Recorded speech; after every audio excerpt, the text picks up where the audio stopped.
Hi, and welcome to the Kevin Mannix Report. I'm Kevin Mannix, the host for this program, and we're all getting together here simply to find out a little more about what's going on in government in and around our state capital. In particular, we like to talk to guests about their background and their involvement in government. Our guest today is a gentleman who's been heavily involved in the political scene for the last 10 years, but also had a long and dynamic career in business. He is now the leader of the Republicans in the Senate, the Senate Majority Leader, Gene Derfler. Welcome to the show. Thank you for having me, Kevin. You know, we go back 10 years now when you first went to the House of Representatives, and I went there, and it's hard for me to say this, but at that time I was a Democrat and you were a Republican. There have been a lot of shifts during that time, but since some folks watching the show may not know much about your background, I thought it would be helpful if you could tell us a little bit about your business work and your family life. Well, as you might imagine, it goes back a long ways. But my business career, when I came home from the service in '46, I went to work for Firestone and worked for them for a fairly short period of time and went into a management program and was transferred to Tillamook to manage a store, and then to Vancouver, and then finally Salem.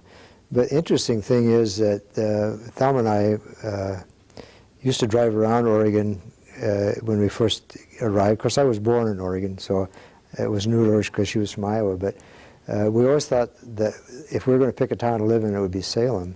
And it was fortunate that I was transferred to Salem, and that's how we ended up here. We ended up here in 1951. And I continued to work for Firestone for a period of time, and probably another year, and then brought into a store called Nyko Furniture, and it was just a very small store. There's two of us at that time when we started it, and proceeded to stay there until 1982. And we built the store from a very small operation into, I think, probably the prominent store in Salem in furniture and appliances at that time, and sold out to Smith's Home Furnishings then in 1982. Then decided I was going to retire, and about 3 months after I retired, my wife said, "You either get a job or divorce," because she's not going to put up with me any longer to be around the house. So I started selling commercial real estate, and found that to be exciting and different. And but I always had a concern when I had my business how the workers' compensation system worked.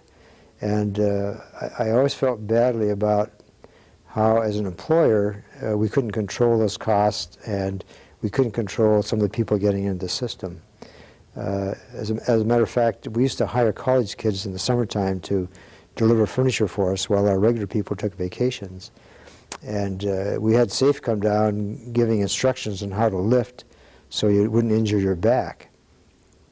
And in the process of teaching them how to lift, they were told that if you injured your back, it was very difficult for a physician to tell whether the back was injured or not.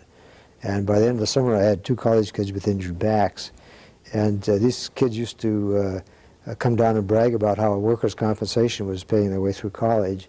And we couldn't get them out of the system. It was very frustrating to me. And so from that frustration, I decided I wanted to try to get involved in the legislature just to see if I could make a correction in that system. And the first time I decided to run, my wife and attorney talked me out of it. So I didn't run the first time I really had a desire to do it. And then the next time when I came around for signing up, I didn't tell anybody. I just went down and signed up. And then went home and told my wife what I was doing. And fortunately, I was able to put a campaign together, and I did win that campaign against an incumbent. But I had a real advantage because 30% of the households in Salem had accounts at our store. So I was very well known in the community. And so that really helps you. Of course, name familiarity is the name of the game in getting elected to office. And so back in 1988, when you ran for the House, you ran against a Democrat incumbent and defeated the incumbent, and I ran against a Republican incumbent and defeated the incumbent. Yes, and both of them were very intense campaigns, as I remember. And but then we started up as a freshman in 1989, and you and I served on the Labor Committee, and you began your work towards workers' comp reform, which culminated in the 1990 special session, where you cooperated with Governor Neil Goldschmidt in his effort to pull together labor and management and come up with a reform program. And I recall Representative Shiprack was involved in that process. Kevin, if you think back, you and I are the only ones left in the entire legislature that was there in 1990 when you were on that same committee that passed that measure in the special session. Now that you mention it, you're right. It's making me feel older already. Well, now, you continue to serve in the House, and I was a Democrat in the House for 4 terms, and a couple of years ago I shifted to the Republican Party. But this show's about you, so we're going to go back to your career. And you ended up running for the Senate. Can you tell us a little bit about that transition? Well, it's sort of a natural transition. I served 6 years or 3 terms in the House, and the opportunity to run for the Senate became available, and the pay is the same, and actually the work is double in the Senate because you only have half as many people, but you only have to run every 4 years. So I think that's an advantage. Somewhat it's an advantage of time. It's a disadvantage in that a lot of times people forget you, and there's a lot of new people moving in over a 4-year period. But and a senator, of course, represents twice the area that a representative does. So you're representing 100,000 instead of 50,000 people. But we took that challenge, and again won very handily, again because we were really well known in the community. And well, you keep saying that, but you also worked very hard, and you were very well respected for the work you'd already done as a legislator. You had a very strong record. Yes, and in running campaigns, I think one of my people that did the best for me was my wife. She used to go with me when we went door to door, and almost invariably when I see someone, they say, "Yeah, you and your wife were at my door," which is kind of interesting because they remember the fact that the two of us were there. Well, now, this time around, this last election cycle, you ran again for the Senate, and you won handily, although you had an opponent and you had to campaign. And you've been Senate Majority Leader. In fact, this is, if I'm thinking back, this is your second session. Second session as the Majority Leader. How has that role been for you in terms of what you have to do as opposed to being, say, chair of a committee? Well, the Majority Leader has a very interesting job. First of all, the Majority Leader, it becomes a little more partisan because as you know, the two-party system, there is some conflict, and so that's sort of been added. The other job that you have, of course, is to maintain the majority, which means that you have to go out and raise money and help on campaigns. So that's 2 things that you do. The other thing that's very interesting to me is that you sort of coordinate the process during the session.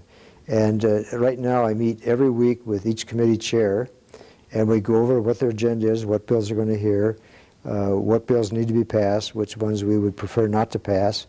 And we work with the committee chairs and try to set up our agenda to make sure that we're going to accomplish the things we set out to do at the beginning of session. Now, in terms of that role, you're working with the Senate President, Brady Adams. Do you meet regularly with him, or you just happen to run into each other? How does that work? Well, Brady and I meet several times a day. Actually, we meet every Monday morning at 7 o'clock. We meet with the House leadership and the Senate leadership. And we again compare notes as to where we are, what our agenda is. And we set up the agenda actually in the interim. We had 4 meetings with our caucus, with our members, in which we spent sometimes 2 days and sometimes just 1 day. But we find out from them what they want to accomplish and make sure we get bills written to do that.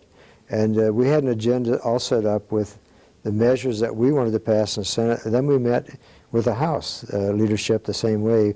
We met up at a basketball place up on Mackenzie River, very nice place. And we spent 2 days up there, again, just addressing the issues that we wanted to get done for this next session.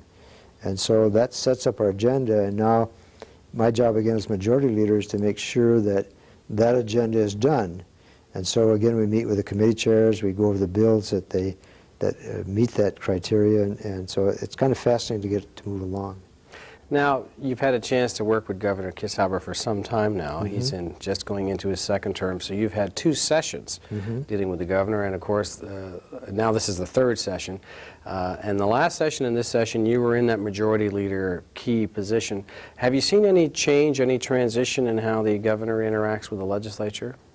Well, you know, I tell you, the governor's a very fine person, and I don't want to be critical of him as an individual. I find him to be fairly difficult to work with in negotiating out issues, because he's very difficult to find out where he is. He will hardly ever tell you how he feels about an issue, and usually when you discuss it with him, he will listen to you very carefully and writes notes and sometimes listens, and then usually says that I'll get back to you on that issue, and I find very seldom does he do without several reminders that he said he was going to get back to us. So I find it a little bit frustrating sometimes to work with him because I can't get answers. How about your relationship with the House leadership this time around compared to last time, to the extent that you're willing to talk about it? Sure. Well, I think, again, last session we worked with Mr.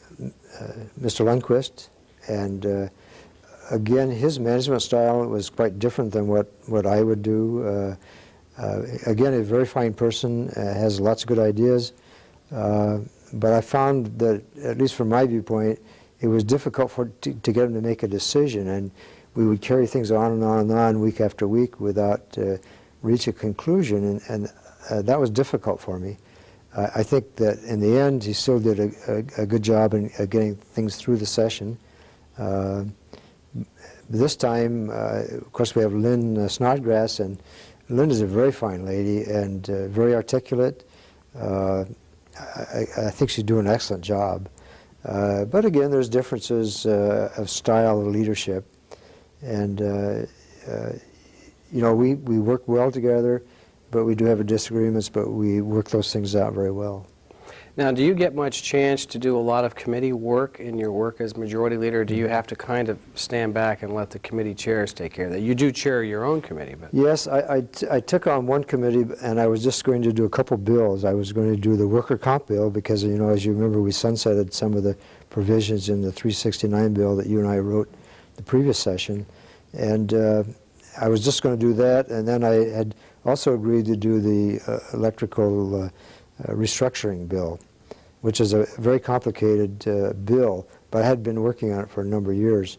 And so I had planned on just doing those 2 bills, but how it ended up, people would ask me if I would take their bill in my committee, and so I do have several bills and several issues that we're addressing. Usually they're the more controversial ones. So it's interesting how that works sometimes. I'm chairing the House Judiciary Committee on Criminal Law, but certain other issues seem to creep into my committee's bailiwick from time to time. Well, I think people learn that you can do things, and they learn what your philosophy is, and they believe that you can take their issue and address it with your committee, and it depends a lot on the makeup of your committee. I have a very excellent committee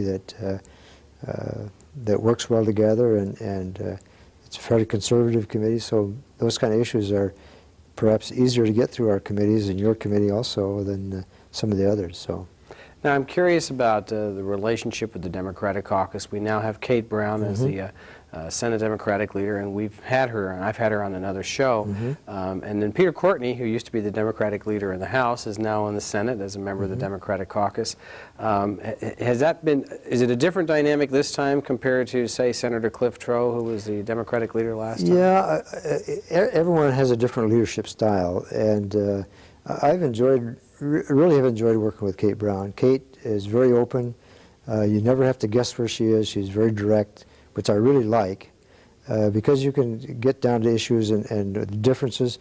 She is willing to compromise. She's willing to work with us, and I found a very pleasant relationship with her.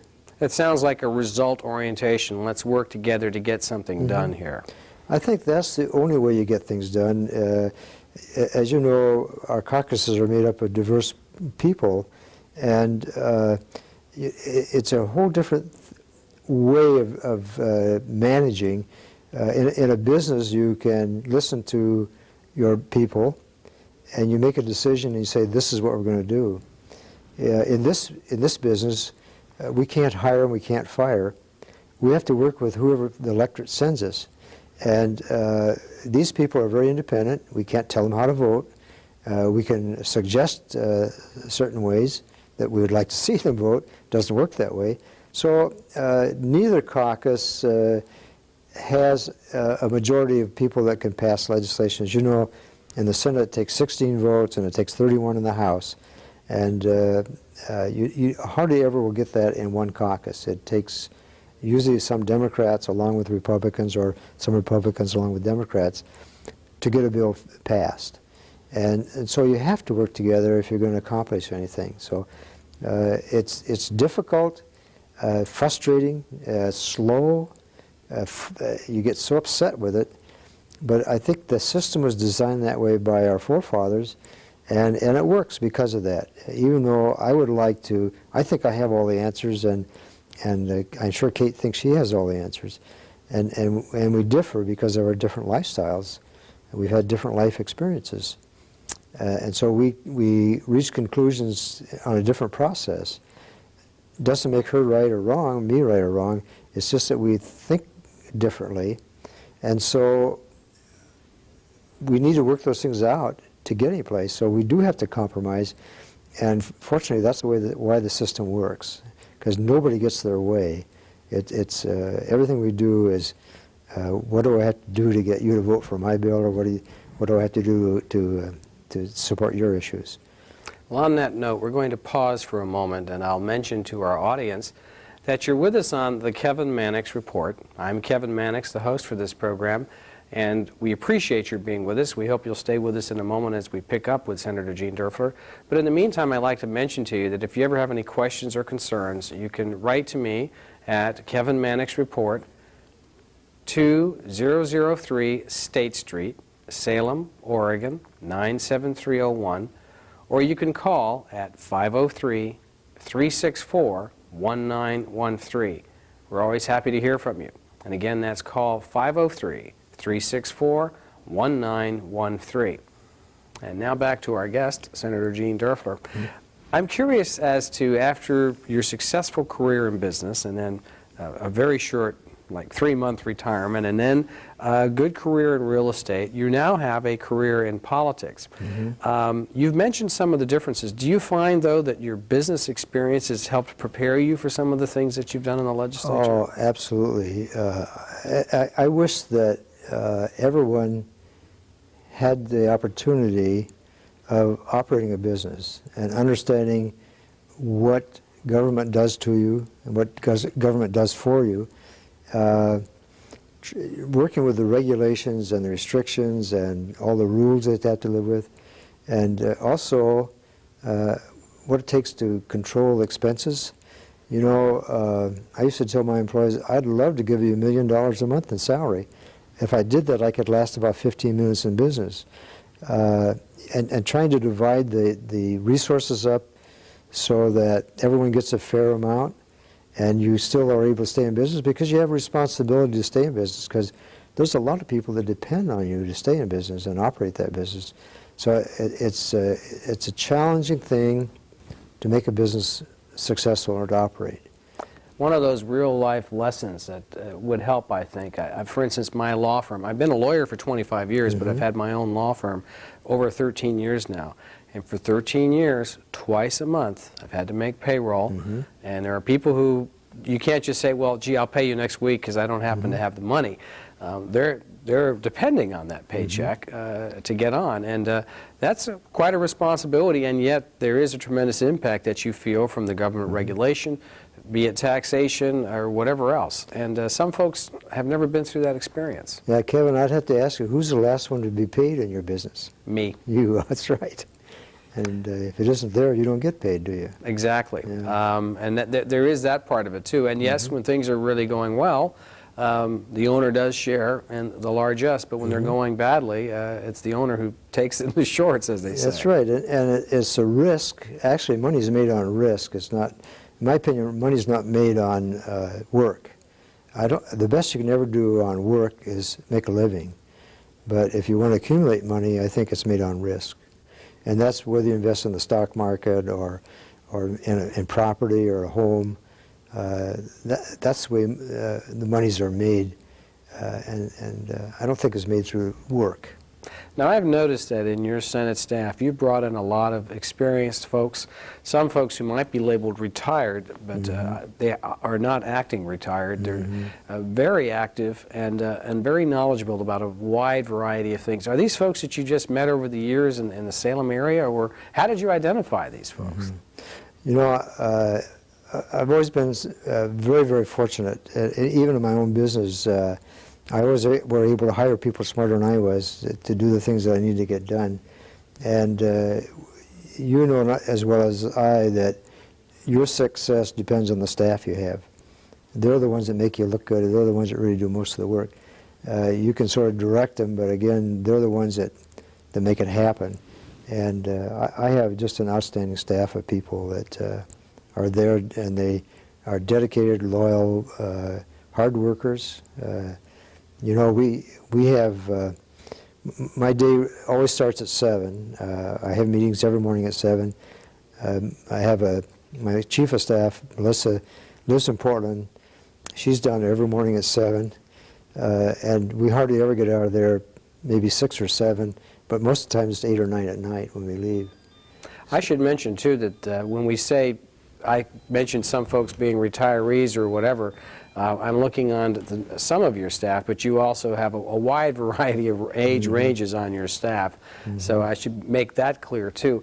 One of the things I've observed in this whole process, though, is you mentioned staff can make all the difference, but it also is a question of how you combine that staff. Do you find that folks that you're looking for people with particular capabilities in politics or policy, or is there any particular skill you think is most important in that kind of job? Oh, I think just like what do you look for in the legislature, you look for somebody who cares.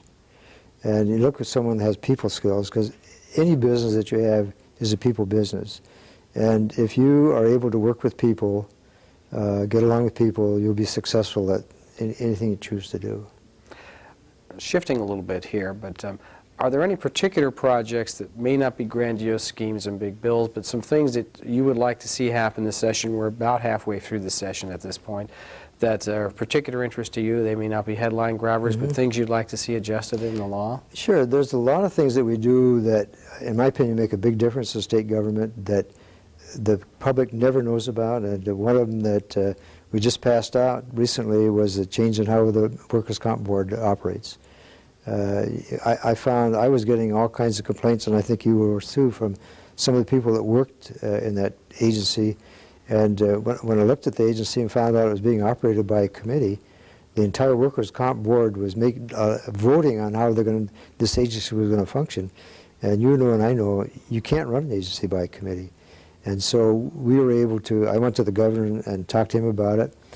We introduced legislation to put someone in charge.